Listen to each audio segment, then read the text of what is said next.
अस्सलामुअलैकुम व्यूवर्स। आज हम एक माँ के सब्र और अल्लाह ताला पर यकीन की कहानी सुनाएंगे। वो सीधी सादी थी, चालाक नहीं थी, हमेशा दूसरों के बारे में सोचती, हर मुश्किल झेलती, जैसे तैसे अपनी जिंदगी गुजारती रही। लेकिन एक दिन ऐसा आया जब उसे लगा कि अब सब बर्दाश्त के बाहर है। वो अंदर से टूट चुकी थी, जो बार बार टूटकर भी संभल जाती, लेकिन इस बार बर्दाश्त नहीं हुआ। बहुत हिम्मत करके वह घर से निकल गई, मगर जहां सालों तक उजाला देखा था, आज वहां गहरा और डरावना अंधेरा था।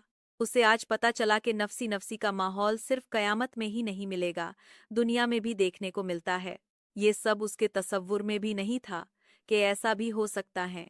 तब उसे अचानक मौला अली रज़ियल्लाहु ताला अन्हु का वो कॉल याद आया। अपनों की पहचान सिर्फ दुख और तकलीफ में होती है। वो सोचते सोचते रास्ते पर चल पड़ी। आंखों के सामने बस अंधेरा था, मंजिल कहीं नजर नहीं आ रही थी।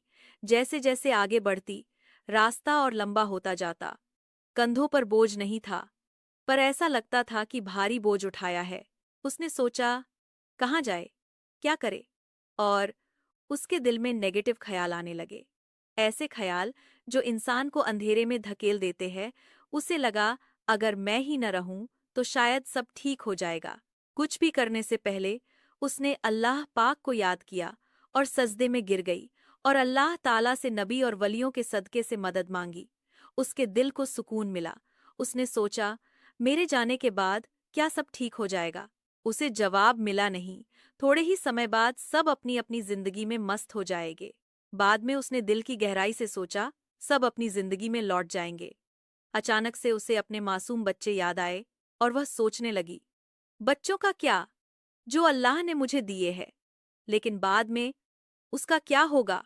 वो नन्ही सी जान, ये सदमा क्या पूरी जिंदगी झेल पाएगी?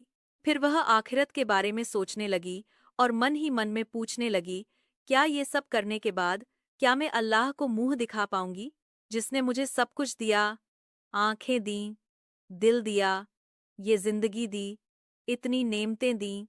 अल्लाह ताला की दी हुई जिंदगी में क्या मैं और सब्र नहीं कर सकती? उसके दिमाग में और ख्याल आया, मेरे पास क्या नहीं है, सब कुछ तो है। 4 दिन की है जिंदगी, अब बाकी ही कितने दिन रहे होगे? ये दुनिया 4 दिन की जिंदगी है और जन्नत कायमी मुकाम है। उसने गहरी सांस ली, अल्लाह को याद किया और उसके दिल को सुकून मिला जो पहले कभी नहीं मिला। अल्लाह ताला की याद से ही दिल आराम पाते हैं।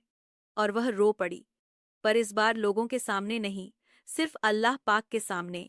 इसका फायदा उसे ये हुआ, वह बिखरी नहीं बल्कि और मजबूत हो गई। उसके कंधों का बोझ हल्का हो गया। नई मुस्कान के साथ उसने हंसी खुशी जीने का फैसला किया। तकलीफ सबको आती है, मगर जब तकलीफ में नेगेटिव ख्याल आए तो तुरंत सतर्क हो जाए, क्योंकि शैतान ज्यादा एक्टिव हो जाता है हमें बहकाने के लिए। और चाहे कुछ भी हो, अपनों से रिश्ता कभी ना खुद तोड़े और ना ही दूसरे का तोड़वाए, क्योंकि रिश्ता तोड़ना बड़ा गुनाह का काम है।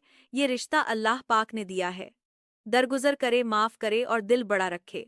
जब भी कोई परेशानी या तकलीफ हो जाए, वो 2 दिन की हो या 2 दशक की या जिंदगी भर की, अल्लाह पाक से डर कर रहो, मगर अल्लाह ताला की मोहब्बत गालिब हो। इस तरह से जिंदगी आसानी से गुजर जाएगी। अल्लाह ताला ने फरमाया है, अल्लाह के सिवा कोई तुम्हारा मददगार और दोस्त नहीं, और तुम्हारा कोई भी भलाई और अमल जाया नहीं जाएगा, चाहे वह राई के दाने जितना छोटा ही क्यों न हो।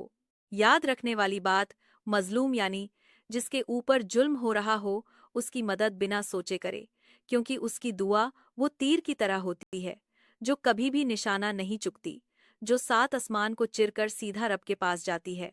और अपनी दिल की बात हमेशा अपने माँ बाप या भाई बहन के साथ शेयर करें। अगर औरों को सुनाओगे तो आपकी जिंदगी का मजाक बन के रह जाएगा। वीडियो अच्छा लगे तो चैनल को लाइक, सब्सक्राइब और कमेंट करें। अल्लाह हाफिज।